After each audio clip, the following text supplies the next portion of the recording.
je m'appelle Émilie Drouven, je travaille pour RTE dans le département concertation et environnement et je pilote les études d'impact, plutôt en milieu terrestre, et aussi les évaluations environnementales des plans-programmes à RTE. Et donc je suis Viviane Degré, c'est fort. Et je travaille également à RTE, au département concertation environnement, sur les sujets liés à la biodiversité terrestre. Alors notre intervention va être organisée plutôt en 3 temps. Donc on va vous présenter le rôle de RTE et du réseau de transport d'électricité dans la transition énergétique. On vous montrera que pour accompagner la transition énergétique, on doit adapter nos réseaux et créer des nouveaux ouvrages.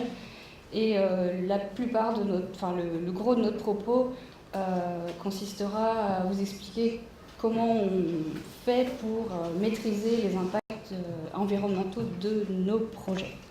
Donc, dans un premier temps, on s'est dit qu'on allait vous présenter ce qu'était le réseau de transport d'électricité, parce que c'est pas sûr que tout le monde le sache. Donc très rapidement, RTE est responsable d'acheminer l'électricité depuis des producteurs, donc y compris des producteurs d'énergie renouvelable, donc on voit par exemple photovoltaïque et éolien, jusqu'aux clients de RTE, donc à des consommateurs qui peuvent être soit Enedis, donc le réseau de distribution qui va amener l'électricité jusqu'à chez vous, ou qui peuvent être aussi directement des électro-intensifs, des industriels raccordés directement sur le réseau haute tension et très haute tension. Donc voilà, et RTE est aussi responsable de l'équilibre offre-demande en permanence. Et il faut savoir que le réseau il est interconnecté avec 33 pays en Europe. Et donc voilà. Qu'est-ce qu'on peut vous dire d'autre ? Je pense que... Oui. Ah, ça résonne trop. On le met là ? On le met là, c'est bon. Vous m'entendez si je parle comme ça ? C'est peut-être plus agréable. Et donc finalement, la transition énergétique, elle engendre des défis importants pour RTE, puisqu'on va à la fois avoir une modification et une extension des moyens de production, et puis également une nouvelle répartition géographique de la production, parce que vous n'êtes pas sans savoir que le soleil se situe plutôt dans le sud, en Espagne, et qu'on a plus de vent, par exemple, aux Pays-Bas. Donc en image, qu'est-ce que c'est concrètement le réseau de transport d'électricité ? Vous avez dû en voir souvent, par exemple, en vous déplaçant en voiture. Donc, ce sont des pylônes avec des câbles aériens. On a également des liaisons souterraines. Donc, ça, c'est un chantier de liaison souterraine. Ensuite, bien sûr, le chantier, la tranchée est refermée. Et puis également, là, c'est un exemple de poste électrique, sachant que là, c'est un poste électrique en zone agricole. On peut également avoir des postes électriques en zone urbaine. Vous en avez peut-être près de chez vous sans le savoir à Paris, qui sont des postes électriques sous enveloppe métallique, donc dans des volumes très concentrés en bâtiment. Donc c'est un réseau. Donc là, vous avez une carte de France qui vous montre le réseau, mais seulement des lignes à plus haute tension, donc du réseau de transport. On a également des lignes qui sont pas représentées. Donc vous voyez qu'on a un réseau quand même qui est maillé sur l'ensemble du territoire, du territoire métropolitain, et qu'on est principalement dans des zones rurales, donc y compris dans des milieux naturels, puisque le réseau est à 70% en zone agricole et à 20% en milieu boisé, et seulement 10% en zone urbaine. Donc avec des enjeux particuliers à ces contextes. Et puis par rapport aux lignes qui ne sont pas représentées, 90 kV et 63 kV, il faut savoir que 96% de ces lignes qui ont été mises en service entre 2014 et 2016 sont en fait en souterrain. Ouais. La majeure partie des investissements en fait, qui sont programmés dans les 10 prochaines années répondent majoritairement à l'accueil du nouveau mix énergétique. Donc avant, c'était la consommation qui drivait la construction de nouveaux ouvrages. Aujourd'hui, c'est plutôt les énergies renouvelables. Et pour donner un ordre de grandeur, donc les investissements, donc les nouveaux projets sont mis en œuvre pour pouvoir répondre aux ambitions régionales de développement de l'éolien et du photovoltaïque qui sont inscrits dans les SRCAE, donc les schémas régionaux climat, air, énergie, que nous on va traduire en schéma de développement des réseaux correspondants pour répondre à ces ambitions-là. Et je pourrais mentionner aussi 3 gigawatts d'installations éoliennes en mer qui sont le fruit de 2 appels d'offres lancés par l'État. Les autres développements sont au niveau européen, donc les interconnexions, quand Viviane disait 33 pays, on n'a effectivement pas 33 frontaliers, 33 pays frontaliers, mais l'électricité, on a un système au niveau européen, donc les flux sont de plus en plus amples, et donc pour profiter et mutualiser les productions du nord ou du sud, profiter du vent qu'il y en a dans le nord et du soleil qu'il y en a dans le sud, les interconnexions permettent justement de jouer ce rôle-là. Bon, le graphique là à côté, donc là on est en nombre de projets. Alors 328, ça ne veut pas dire grand-chose, 328 projets sont des projets qui sont des projets de plus d'1 million d'euros, ou un des projets inscrits dans les schémas régionaux pour accueillir les énergies renouvelables, à un horizon à 10 ans. Et on voit que la majeure partie concerne des travaux post, donc aussi en lien avec le distributeur, les distributeurs, 28% de travaux de liaison sous-marine ou souterraine, 20% seulement sur les liaisons aériennes. Un autre graphe pour vous montrer un petit peu que là, alors sur un horizon plus rapproché, donc dans les 3 ans, c'est le bleu, environ 50% des investissements sont réalisés pour répondre justement à ce nouveau mix énergétique.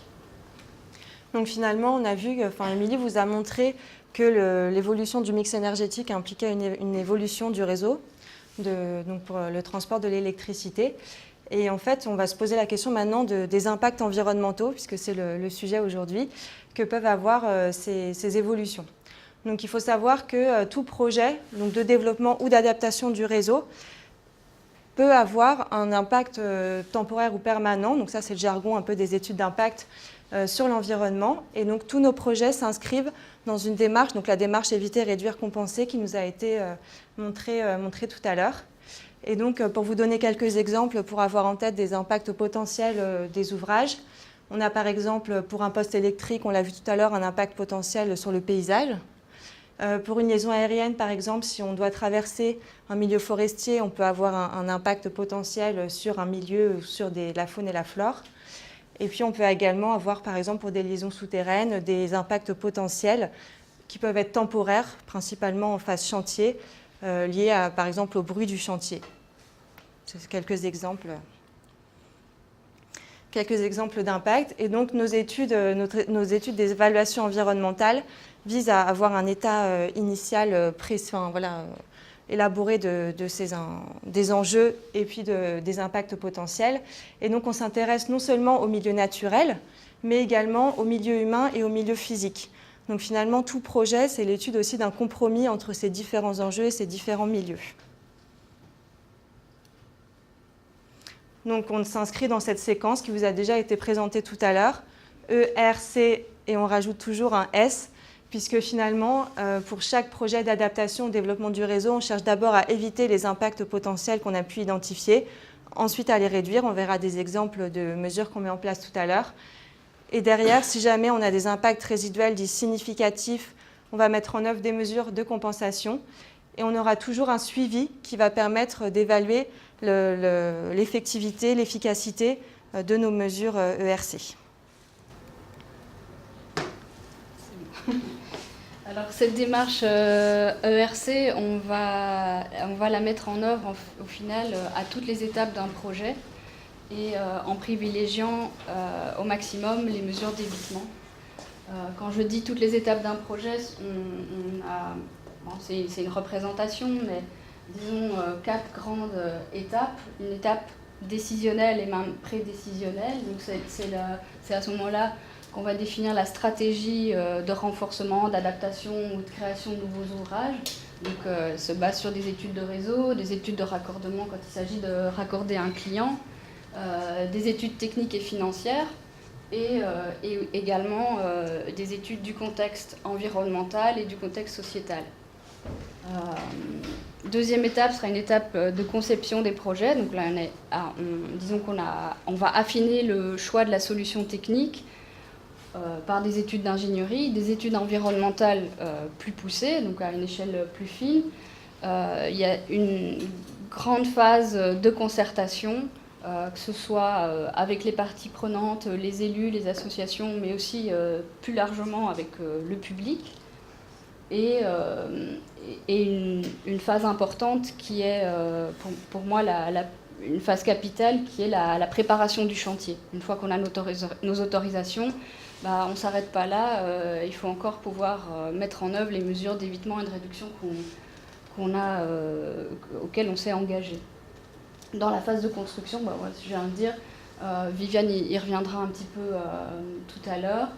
Et la phase d'exploitation, donc la phase de vie de nos ouvrages et de maintenance, donc ça va consister à des visites de contrôle et d'observation, des entretiens et de la maintenance courante, je pense à la peinture des pylônes par exemple, la gestion des emprises, en particulier en milieu forestier où pour des raisons de sécurité et de risque d'amorçage, on va éviter que les arbres viennent trop proches des lignes électriques. Et des mesures qui concernent aussi la manière d'exploiter le réseau. Quelle ligne on va solliciter, à quel moment, quel type d'énergie on va solliciter aussi. Alors, moi j'avais envie d'insister un petit peu sur les aspects de planification qu'on a évoqués tout à l'heure. Donc, le fait, effectivement, on est attendu avec la transition énergétique. Alors souvent, on va entendre les producteurs qui disent « mais vous n'êtes pas là, vous prenez trop de temps avec vos ouvrages ». Donc, on essaye d'anticiper un maximum. Pour anticiper, on réalise des études de réseau à moyen et long terme, à l'horizon 3, 5, 10 ans, voire au-delà. Ces études, elles se basent sur des scénarios d'évolution de la consommation, de la production, donc de mix énergétique. Et elles sont traduites en conséquences réseau, j'allais dire, dans deux documents. Un premier à l'échelle nationale qui est le schéma de développement du réseau, donc à l'horizon 10 ans, qui présente l'ensemble des investissements qui sont nécessaires et auxquels le gestionnaire s'engage, le gestionnaire étant RTE. Et un deuxième type de schéma, donc ce sont les schémas régionaux, leur petit nom c'est les S3R-ENR, donc c'est les schémas régionaux de raccordement au réseau des énergies renouvelables qui sont élaborés aux échelles régionales par RTE en collaboration avec les distributeurs, Enedis et d'autres gestionnaires de réseaux de distribution, et sur base d'ambitions qui sont définies politiquement au niveau régional. Alors il y a toute une phase de concertation aussi pour essayer de mieux préciser là où sont susceptibles d'arriver ces producteurs d'énergie renouvelable. Donc, l'enjeu sur la planification, c'est d'optimiser les développements, donc d'optimiser les investissements, mais aussi d'optimiser les développements et de s'inscrire dans une perspective à moyen et long terme, et donc de proposer des solutions qui soient pertinentes dans le temps, quitte à revoir notre copie, parce qu'on est effectivement dans une période où les choses évoluent de plus en plus vite. Bon, voilà, ça c'est plutôt à l'échelle des schémas. À l'échelle des projets, il y a la même logique, en fait. Quand on réalise des études de réseau, on va comparer plusieurs stratégies, plusieurs solutions. Évidemment, on va faire des bilans technico-économiques, mais on va aussi choisir des solutions qui sont compatibles avec les enjeux de préservation de l'environnement. Et dans tous les cas, on va donner priorité à l'optimisation du réseau existant. Donc on va préférer renforcer un ouvrage existant, le réhabiliter, plutôt que de construire de nouveaux ouvrages. Ça me paraît évident. Mais on verra que ce n'est pas toujours le cas. Et autre chose, ce que je voulais dire, oui, des solutions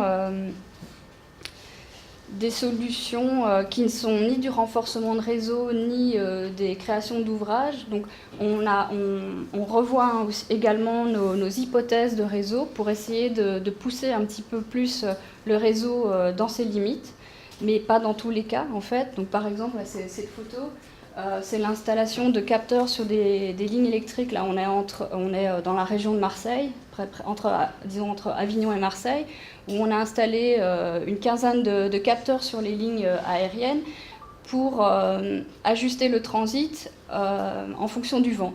Pourquoi ? Parce que le vent, il a un effet de refroidissement, et donc il permet du coup de faire transiter davantage d'électricité sur les lignes.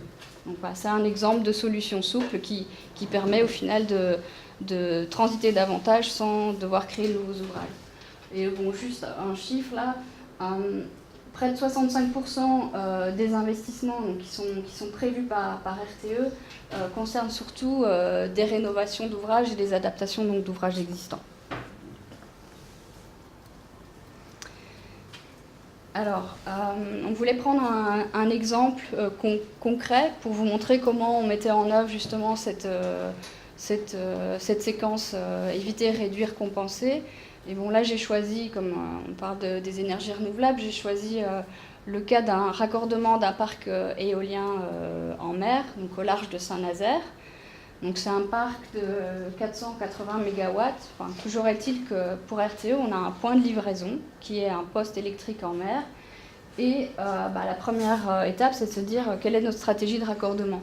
Donc, comme je vous l'ai dit, on va d'abord regarder quelles sont les solutions à réseau constant. Donc, quand on regardait là dans la région, il y a un poste électrique, le poste de Cordemais, qui pouvait accueillir ce gisement. Le fait d'aller se raccorder sur le poste de Cordemais plutôt que de créer un nouveau poste impliquait finalement de créer 20 km supplémentaires de liaison. Du coup, pour des raisons économiques mais aussi d'impact environnemental, on a privilégié la création d'un nouveau poste et de réduire le linéaire. Donc ça, c'est la première étape du choix de la stratégie. Alors, la seconde étape, c'est une étape où on entre... l'étape précédente, elle a été validée par le ministère. L'étape d'après, c'est qu'on va délimiter une aire d'étude dans laquelle on va rechercher après les tracés possibles et les emplacements de ce fameux poste électrique à terre à construire. Donc, sur cette carte qui montre en fait l'ensemble de la zone avec les enjeux environnementaux qu'on a pu identifier sur base d'analyse bibliographique et en concertation avec les parties prenantes. Donc à cette étape-là, on va délimiter l'aire d'étude en tenant compte des contraintes techniques, du point de livraison et des principaux enjeux environnementaux et socio-économiques. Donc, si je zoome sur la partie maritime, donc, l'aire d'étude, j'ai oublié de le dire, elle est dessinée en rouge sur la carte, donc c'est le périmètre rouge. On l'a délimitée de manière à exclure toute une série de zones à enjeu. Donc, par exemple, la zone d'attente du port maritime. On a évité des zones rocheuses, des gisements coquillés, des zones conchicoles également, et des espaces plutôt en violet là-haut, des zones de protection et les espaces remarquables du littoral. Donc ça réduit déjà le champ des possibles. Donc on a là, à cette échelle-là, à cette étape-là, on est davantage dans l'évitement géographique de zones qui sont connues et identifiées. La même démarche est valable sur la partie terrestre. Et là, bon, je ne vais pas entrer dans les détails, on n'a pas le temps ici, mais grosso modo, on a délimité l'aire d'étude de manière à ne pas inclure les marais de Brière et le parc naturel notamment, et au sud, tout l'estuaire de la Loire et son système hydraulique. Donc, une fois qu'on a délimité cette aire d'étude qui est validée en concertation, donc, au sein de cette aire d'étude, on va pousser notre démarche de connaissance des enjeux Et l'objectif pour nous, c'est d'identifier les passages possibles. Donc parfois il y en a plusieurs, parfois il n'y en a qu'un. Pour l'étape d'après, retenir le fuseau de moindre impact. Donc, pour définir ces différents fuseaux, donc, au niveau de la liaison sous-marine, on va pousser les études géotechniques, on va rechercher les possibilités d'atterrage, c'est-à-dire d'arriver sur le littoral. Et pour les liaisons souterraines, la logique elle est un peu la même, des études techniques, l'identification des enjeux environnementaux et la recherche d'un emplacement de poste à proximité des liaisons électriques existantes, toujours dans la même logique de minimiser le linéaire à construire. Donc, sur la partie marine, quand on a fait l'exercice d'éviter les zones rocheuses pour pouvoir ensouiller au maximum le câble et éviter de gêner les usages en fait, maritimes, il ne reste pas 36 solutions. Donc on a identifié un seul fuseau avec deux zones d'atterrage possibles. Je vais aller ici. Là, c'est les deux petits points. Et dans la même logique, donc ce qu'on a pu éviter en définissant ce fuseau, un peu toujours la même chose. Donc les gisements, les concessions, le chenal de navigation, la zone d'attente du port, on l'avait déjà évité tout à l'heure. Mais à cette échelle-là, c'est aussi des épaves qu'on a pu identifier, la sortie d'une station d'épuration. Qu'est-ce que j'oublie d'autre ? Vous voyez, ce sont autant d'enjeux socio-économiques que d'enjeux environnementaux, en fait. À terre, même logique. On a pu identifier 4 fuseaux. Donc ça, c'est celui qui a été retenu. Vous avez vu qu'un fuseau, c'est pas forcément... ça peut être large. Hein. L'idée ici, c'était d'éviter au maximum les noyaux d'habitat, de privilégier les passages par des infrastructures et des chemins existants, puisqu'on va construire une liaison souterraine. Donc on va essayer de se mettre sur le long ou sous des voiries existantes. Et d'éviter aussi je ne sais pas si j'ai la carte. Non. D'éviter les zones à enjeu, les zones Natura 2000, les zones humides et les espaces remarquables au titre de la loi littorale. Donc on avait identifié 4 fuseaux. Il y en a un qui a été retenu, donc le fuseau de moindre impact, celui qui a aussi récolté l'adhésion en concertation, et ce fuseau a été validé par le préfet de région. L'étape d'après, c'est au sein du fuseau d'identifier un tracé plus précis. Donc c'est à ce moment-là, sur ce tracé de principe, qu'on va bâtir notre étude d'impact. Donc avant, on est plutôt en phase pré-étude d'impact. Donc on ne commence pas au moment au moment de devoir faire le rapport d'impact. Hein. Et donc l'étude d'impact, elle va s'intéresser à la fois à ce tracé beaucoup plus précis, sur base d'inventaire faune-flore, d'identification d'habitat, de zones, d'éléments du patrimoine, d'espèces patrimoniales ou d'espèces protégées. On va s'intéresser aussi à la manière de conduire le chantier et on va affiner la conception technique de nos ouvrages. Par exemple, pour le poste, une mesure de réduction qui a été choisie, c'est de prendre un poste semi-aérien pour diminuer l'emprise au sol.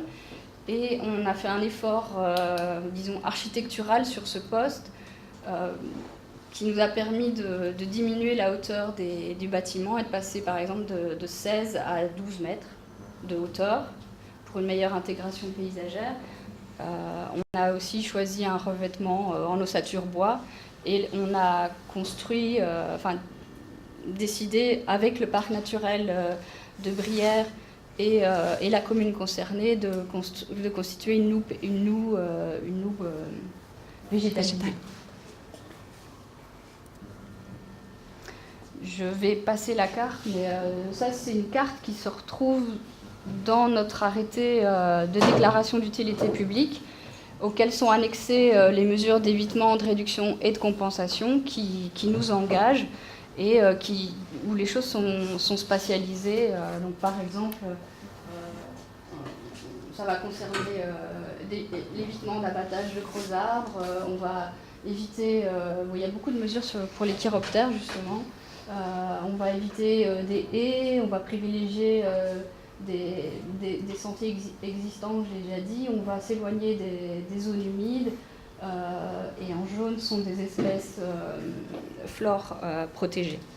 Donc juste pour terminer, donc Émilie vous a parlé de la partie planification et aussi beaucoup de l'évitement géographique.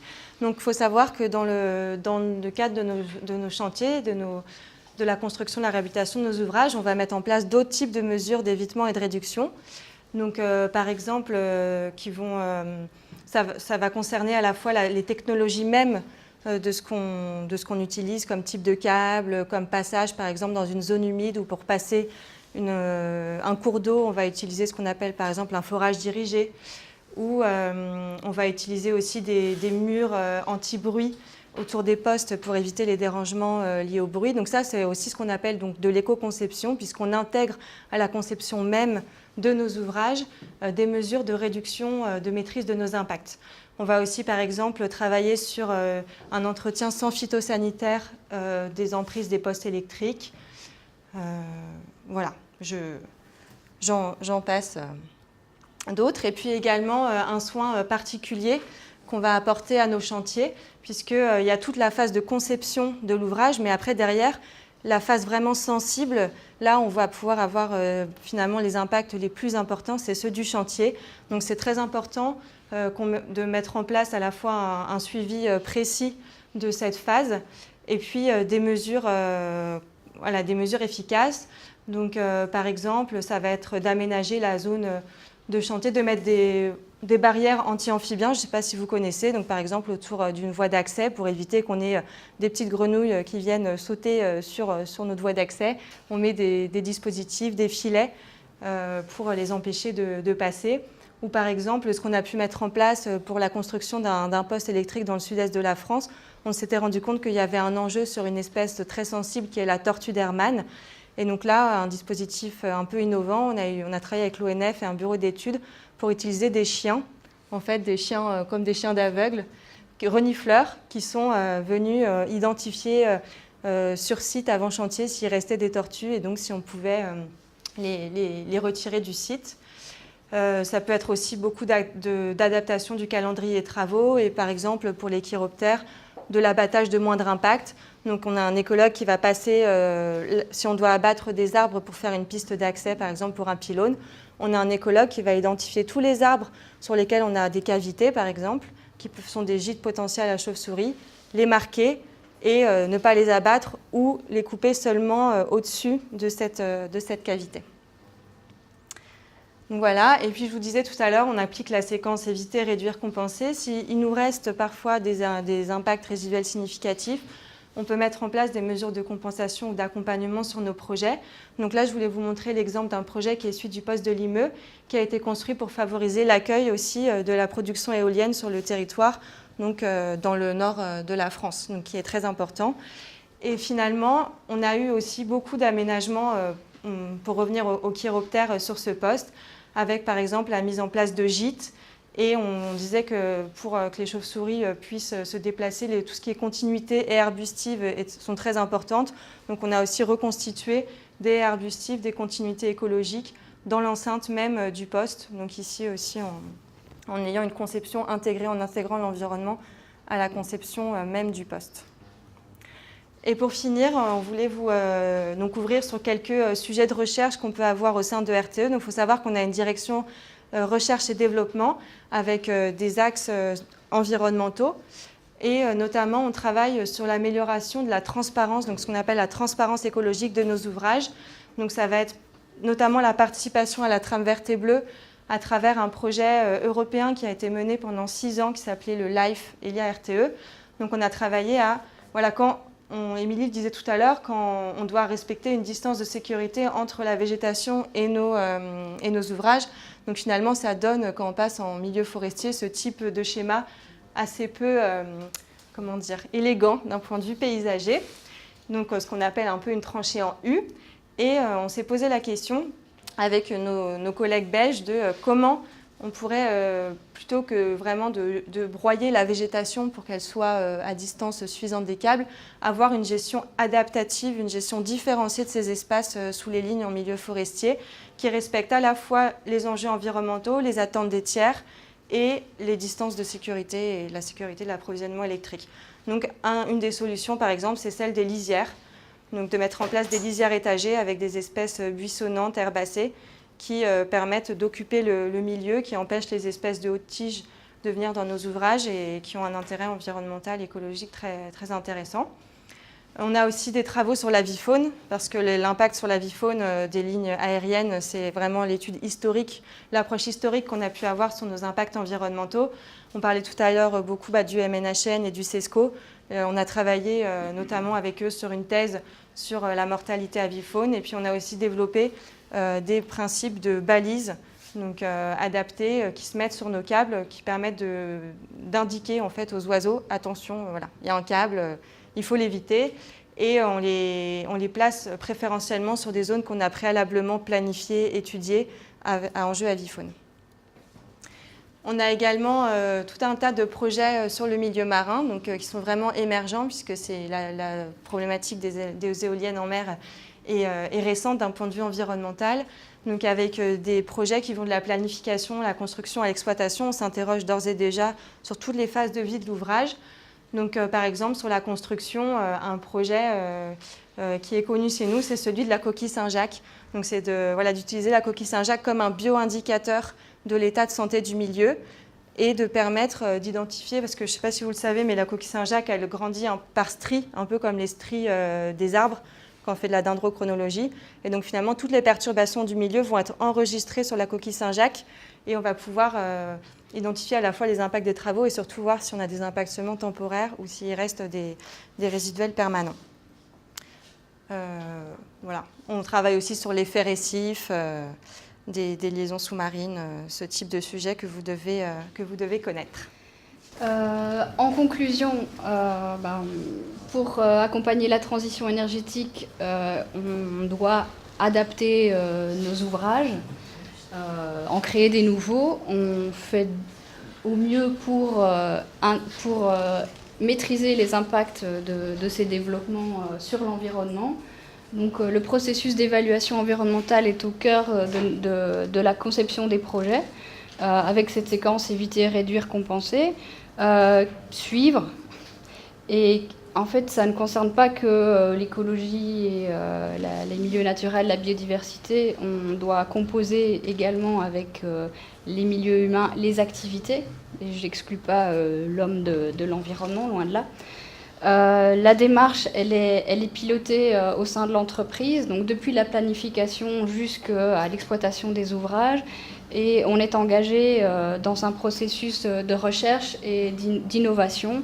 Par exemple, on est en train de réfléchir à comment intégrer dans le choix de nos stratégies un indicateur CO2 en fixant un coût carbone pour discriminer différentes stratégies. Donc ça, c'est des pistes de réflexion en cours.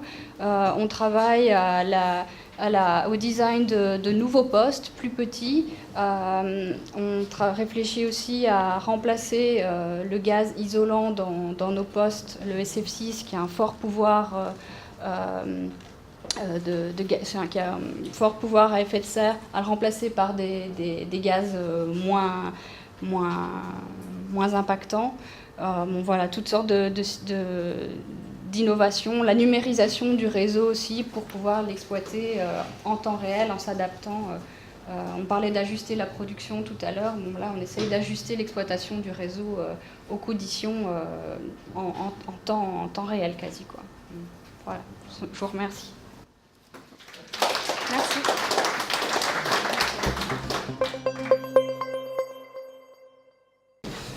Roger Guérin, je suis prof ici en géosciences dans cette faculté. Est-ce que l'enfouissement des lignes électriques souterraines ne chauffe pas le sol? Je pense que si. Et d'après moi, j'ai l'impression qu'elle devrait, moi qui travaille sur le sol, est-ce que vous avez fait des mesures sur ça et quel est l'impact de cuisson du sol? Alors effectivement, déjà il faut savoir que les lignes souterraines sont isolées, contrairement aux liaisons aériennes où l'isolant est l'air. Quand on est dans des liaisons souterraines, on a un isolant, des gaines isolantes. Et c'est aussi pour l'exploitation de la ligne électrique, on ne cherche à ne pas avoir de points chauds.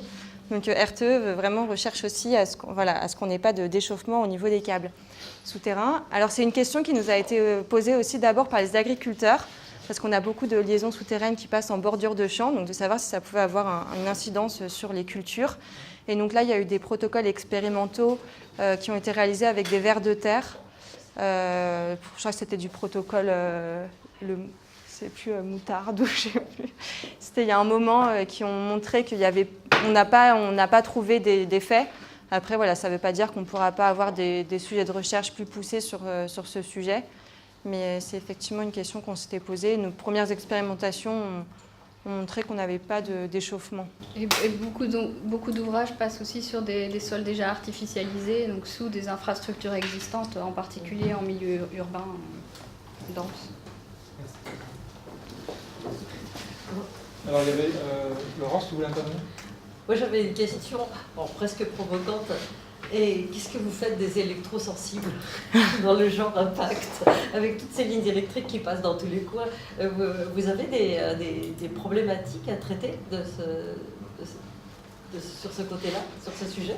Je laisserai mes collègues compléter, mais sur l'électrosensibilité, en tout cas sur les champs électromagnétiques, donc c'est effectivement une question très très importante et récurrente qui nous est posée par les tiers et par les parties prenantes. Donc ça fait des années que RTE travaille sur ces sujets. Donc il y a des possibilités quand il y a des questionnements, il y a des possibilités de faire des mesures, par exemple. On se rend compte que en fait, les champs électromagnétiques décroissent très rapidement dès qu'on s'éloigne très vite de l'ouvrage. Donc finalement, c'est jamais beaucoup plus important. On a moins de champs que quand notre expert champ électromagnétique nous dit souvent on a moins de champs que quand on se sèche les cheveux ou que quand on prend l'ascenseur, par exemple. Ou rien à voir aussi avec le téléphone. Mais c'est vrai que c'est un sujet, moi je ne suis pas experte du domaine, je ne pourrais pas vous répondre en détail, mais qui est effectivement une question récurrente sur nos ouvrages. Ça c'est pour les aspects magnétiques et pour les aspects électrique plus, c'est vrai qu'il y a alors c'est plus vers tout ce qui est élevage, où effectivement là on a aussi un dispositif d'accompagnement où on a des courants induits, puisque c'est vrai que sur une exploitation il y a parfois des appels de courant, et donc là aussi on accompagne l'éleveur dans un diagnostic en proposant des solutions adaptées pour minimiser le risque, la gêne électrique pour les animaux. Principalement des mises à la terre. Quel est, en termes d'investissement, enfin de budget plutôt, que RTE consacre à ces questions? Est-ce qu'il y a une croissance, j'imagine, depuis quelques années? Est-ce que vous avez une idée à peu près du chiffre? Non, alors on n'a pas. En fait, je pense que les projets ne se feraient plus aujourd'hui sans intégrer les enjeux environnementaux. Oui. Donc d'évaluer le coût d'une mesure d'évitement, en fait, pour moi, il n'y a pas de projet sans mesure d'évitement. Donc on n'a pas fait le... Ou alors ça peut chiffrer très très haut, quoi. On voit quand même que ces coûts peuvent varier énormément selon justement les mesures qui sont mises en place, qui peuvent être très variables selon les emplacements. Il faut peut-être réfléchir en termes de ratio entre le coût d'investissement, alors que ce soit dans le cas d'un raccordement, l'investissement sur le parc et le coût du raccordement. Je pense que les mesures d'évitement, de réduction et de compensation et de suivi restent minimes par rapport aux investissements consentis. Sinon les projets, pour moi, ils ne seraient pas utiles et ils ne seraient pas viables. Oui. suis Laure Turcati, je travaille ici dans la coordination d'un observatoire participatif de l'environnement. J'avais une question sur... là, vous avez beaucoup parlé des travaux et de mise en place de rénovation de structures. Et assez peu du suivi. Est-ce que vous avez des études, par exemple, sur l'impact des lignes que vous nous montrez en forêt, sur la fragmentation pour des animaux ou de la flore? Alors oui, on a des suivis environnementaux qui sont faits dans le cadre de nos études. Après, en parallèle, on a aussi des suivis hors projet, donc plutôt de R&D. Donc par exemple, sur la fragmentation des milieux, on travaille dans le cadre d'un appel à projet qui s'appelle ITECOP avec le ministère de l'Environnement et la FRB, la Fondation pour la recherche sur la biodiversité. Avec, par exemple, on a eu des résultats intéressants sur les pollinisateurs. Et le fait qu'effectivement les tranchées forestières n'étaient pas un obstacle à la circulation, l'alimentation, la reproduction des pollinisateurs, par exemple. On a également eu des études menées par l'IRSTEA, donc Aix-et-Magref, ou par le MNHN, donc et le Conservatoire botanique national du bassin parisien, sur l'effet flore. Et là, en fait, on a montré qu'il y avait plutôt un effet... dans certaines conditions, dans certains milieux, on était dans des milieux d'enfrichement. Finalement, de rouvrir le milieu, on a retrouvé des espèces qu'on n'avait pas vues depuis les années 60. Donc on a un autre exemple en plaine agricole intensive où les pieds de pylônes sont plutôt des zones refuge puisqu'ils sont évités, contournés. Et là, on appelle les chaussettes vertes. Et là, ouais.